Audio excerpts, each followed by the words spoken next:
del padre Denis Puga de nuestra congregación San Pío X en Francia, que hizo un sermón acerca precisamente de la misa votiva para tiempos de epidemia.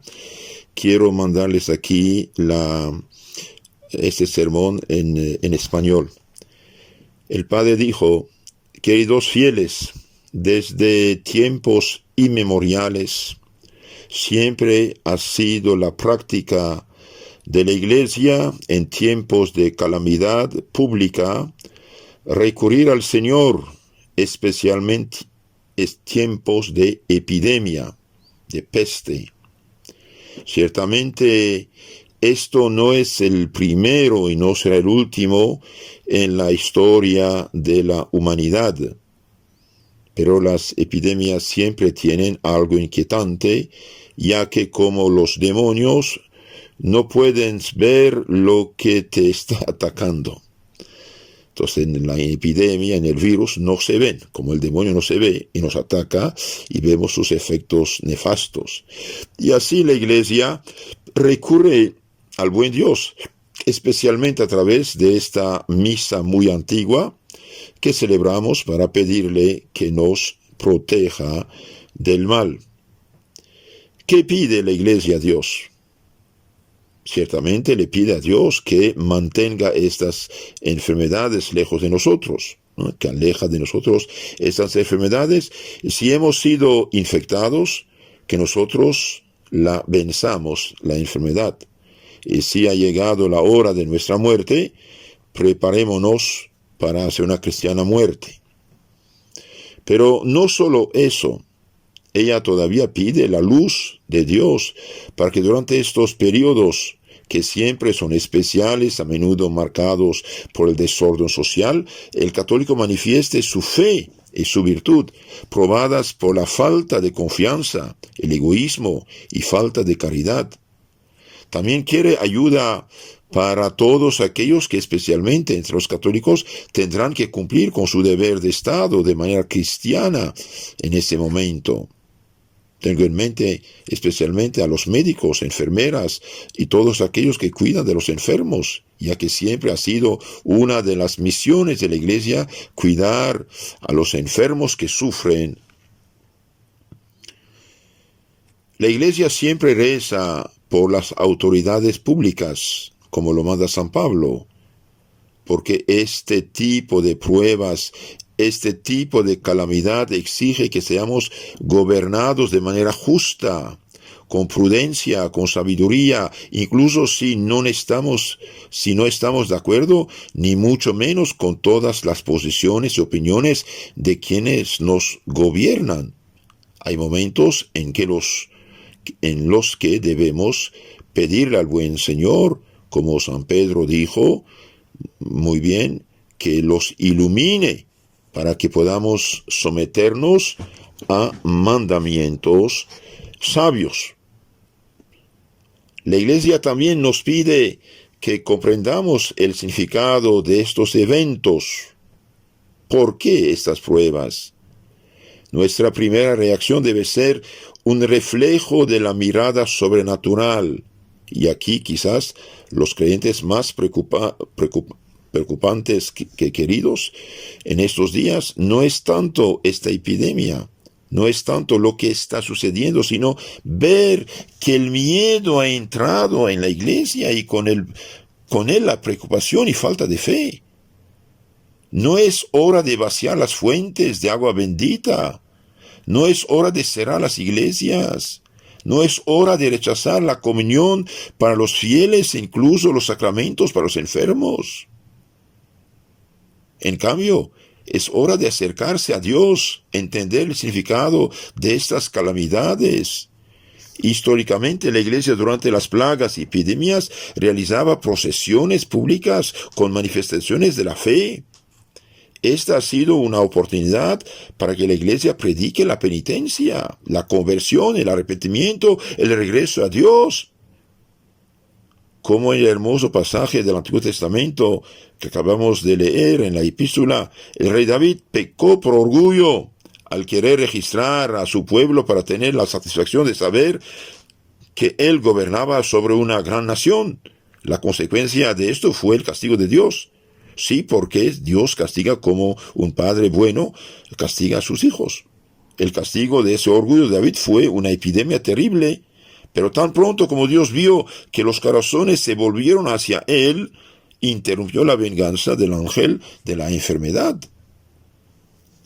Tiempo de penitencia. Ha llegado la hora de la penitencia, el tiempo de regresar a Dios. Tanto los justos como los pecadores, todos tenemos que hacer penitencia. Nuestro Señor dijo, si no hacen penitencia, todos perecerán. Dios no siempre castiga y los eventos, las calamidades, no siempre son causadas directamente por Dios. Lo que puede suceder en casos excepcionales. Son las leyes de la naturaleza las que producen estas cosas, terremotos, epidemias. Estas son las consecuencias del hecho de que, desde el pecado original, el hombre ya no es el dueño de todo. Sí, el hombre ya no es el dueño de todo, queridos hermanos. Pero desde la venida de nuestro Señor Jesucristo, Dios ha hecho que nos protegería de estas calamidades públicas si fuéramos fieles a Él. El problema hoy no es que usemos recursos humanos para tratar de repeler estas calamidades. Esto es completamente normal. Todo está en el orden de las cosas. El problema es que le decimos a Dios, déjanos en paz. Vamos a controlar eso por nuestros propios medios. El único que tiene la situación bajo control, como dicen hoy, es el buen Dios. Entonces, ¿qué hace nuestro Señor? Él nos dice, ¿no quieren mi ayuda? Háganlo ustedes como quieren. Y esto es lo peor de todo. ¿Qué solución hay? Volver a Dios. Como dije, esta no es la primera epidemia que enfrenta el mundo, y puede que no sea la más grave. Piensa en la gripe española al final de la Primera Guerra Mundial, que causó más de 50 millones de muertos en el mundo. La iglesia estaba en primera línea. Si tienes curiosidad, busca los archivos fotográficos de la época. Verás que las monjas que cuidaron a los enfermos y que ya llevaban la famosa máscara de la que tanto se habla hoy, nada nuevo bajo el sol. Los católicos estaban en primera línea para practicar la caridad y a veces a riesgo de su vida. Esta es una oportunidad para manifestar tu fe. Durante la terrible epidemia de gripe española, la iglesia continuó celebrando el culto, los sacramentos, los sacramentales, las bendiciones, el recurso a la intercesión de los santos, la gran tradición de la iglesia. Esto es. La iglesia nunca cerró iglesias durante estas pruebas, al contrario, la iglesia siempre celebró misas, celebró procesiones, bendijo, confesó. No seamos, y ahora me dirijo a los sacerdotes, no seamos como esos malos pastores que cuando ven al lobo o al virus huyen en la distancia. Seamos buenos pastores. Víctimas de nuestro Señor. Queridos hermanos, siempre nos preguntamos cuando hay desastres, ¿por qué los buenos también se ven afectados? ¿Por qué? No solo pecadores, sino buenos. Recuerde que fue durante la terrible gripe española que Jacinta y Francisco, los dos pequeños pastores de Fátima, murieron en condiciones muy terribles, ofreciendo sus vidas por la conversión de los pecadores, como Cristo ofreció su vida por nosotros. Aquí hay una ley que durará hasta el fin de los tiempos. El buen Dios necesita víctimas de expiación, víctimas que expiaron en unión con la víctima por excelencia, Jesucristo, nuestro Señor. En el Evangelio los apóstoles interrogan a Jesús sobre una masacre que tuvo lugar en el tiempo, en su tiempo. Los galileos vinieron a rezar, ofrecer el sacrificio, y en esa ocasión Pilatos los masacró. Esto desconcertó a los apóstoles y los discípulos de Jesús. ¿Cómo se masacra a los santos que ofrecen sacrificio? ¿Qué pecado cometieron para que Dios los castigara de esta manera? Del mismo modo, los apóstoles entregaron a Jesús. Hubo una catástrofe en Jerusalén, una torre se derrumbó, la torre de Siloé, que dejó 18 muertos, y los apóstoles se hicieron la pregunta, ¿qué hicieron para morir así? En una peregrinación a Jerusalén, siendo aplastados debajo de una torre. ¿Cuál es la respuesta de nuestro Señor? Él dijo, ¿crees que esos galileos eran pecadores más grandes que todos los demás galileos? Porque sufrieron tanto. No te lo digo. Si no haces penitencia, bien todos perecerán de la misma manera. Esto es lo que contestó nuestro Señor. Queridos hermanos, las calamidades son consecuencia de los pecados. Las calamidades, pestes, deben hacernos pensar que si no hacemos penitencia todos pereceremos. Dios es bueno, no quiere la muerte del pecador, sino que se convierta y viva. Las calamidades públicas son a menudo las consecuencias de los pecados de las autoridades públicas. Autoridades públicas.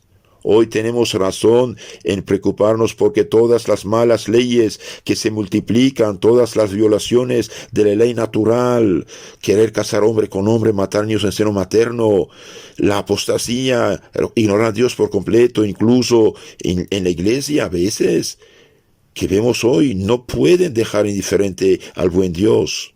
En el Antiguo Testamento leemos que los judíos protestaron porque Dios no los castigó. No nos ama, Señor. Prefirieron el castigo de Dios al silencio de Dios, y ese silencio es quizás lo peor.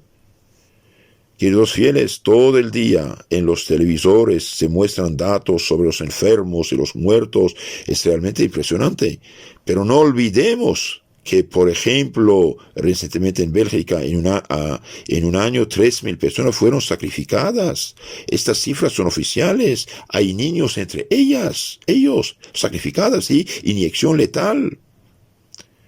La eutanasia. No estoy hablando de la cantidad de abortos hoy, que son por millones en el mundo. Todos estos pecados claman al cielo. Hay 4 pecados que claman al cielo: derramar sangre inocente, homosexualismo, oprimir viudas, huérfanos y no pagar de los pecadores, de los trabajadores. Hermanos, debemos pensar en esto, debemos hacer penitencia. Dios no quiere la muerte del pecador, sino se convierta y viva. ¿Cuál fue la forma tradicional de abordar las epidemias? Hermanos míos, entre los presentes, algunos vinieron aquí por primera vez, los conocí esta semana. Son personas a las que se les ha negado la comunión en las iglesias porque afirman que es la forma tradicional en la boca, y vienen aquí porque quieren la comunión. Aquí ves la debilidad, por decir lo menos, de los responsables en la iglesia. Afortunadamente no todos. No hay mayor riesgo de propagar el virus a través de la comunión en la boca que en la mano. Además, un obispo, afortunadamente todavía hay algunos obispos de este tipo en los Estados Unidos, recordó en una carta a sus fieles: consulte a un comité de especialistas médicos antes de escribir esta carta, y dicen que con la comunión en la boca no hay mayor peligro de propagación.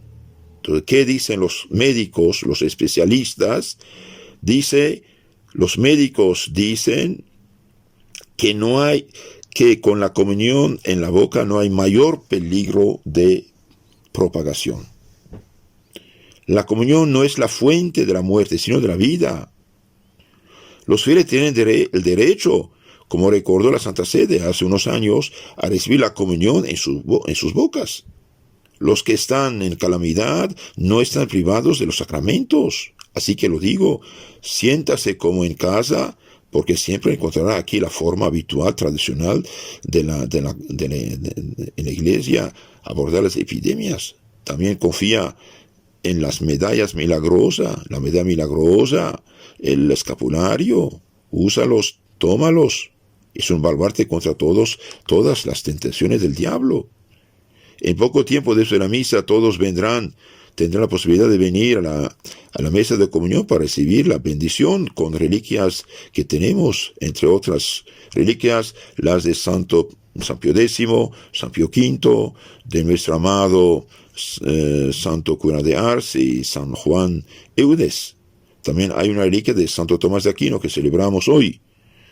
No son amuletas, sino una forma de recibir la protección de estos santos que están en el cielo y vivir en el cristianismo. Soportar la enfermedad, protegerse de ellas, esta es la voluntad de Dios. Termino diciendo que esta enfermedad tiene una peculiaridad como la vemos hoy.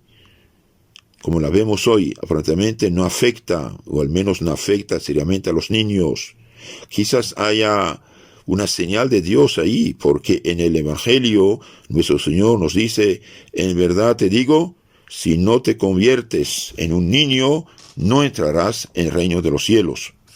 No entrar en el reino de los cielos es ser condenado. Este es el peligro peor, es el peor de la calamidad. Entonces, ser como niños. En nombre del Padre, del Hijo y del Espíritu Santo. Amén. Hasta aquí el sermón del Padre Denis Puga de la Fraternidad San Pío X, dado el 7 de marzo 2020 en la iglesia de San Nicolás du Chardonnet, París, después de la misa votiva para tiempo de calamidad. Los hermanos, no tengamos miedo, hagamos lo que podemos, lo que debemos. Aconsejo mucho los que no se confiesan, hace tiempo confesarse, comulgar dignamente en estado de gracia, rezar su rosario, tener su escapulario y la media de la Virgen, tener cuenta, claro, de las medidas de higiene que dan las autoridades y no tener miedo. ¿Qué hacemos? Todo finalmente está bajo control y bajo el mando de Dios, y renunciar al pecado, renunciar a todo lo que ofende a Dios. Los que están, por ejemplo, en unión libre, o separarse, o casarse si tienen hijos. Los que están en adulterio, dejen estas cosas, pecados gravísimos. Son pecados gravísimos. Los que hicieron abortos, confesarse y orar esos pecados. Los que tienen medios económicos y son avaros, codos, que ayudan a su prójimo. Esto es importante. Los que consultaban brujos, hechiceros, etcétera, que lloren esos pecados, que los confiesen, porque van contra el primer mandamiento de Dios, nuestro Señor. Y pedir a Dios misericordia para justos y para pecadores. Y no olvidemos, como dijo el Padre, rezar por las autoridades públicas para que hagan lo que tienen que hacer según el plan de Dios.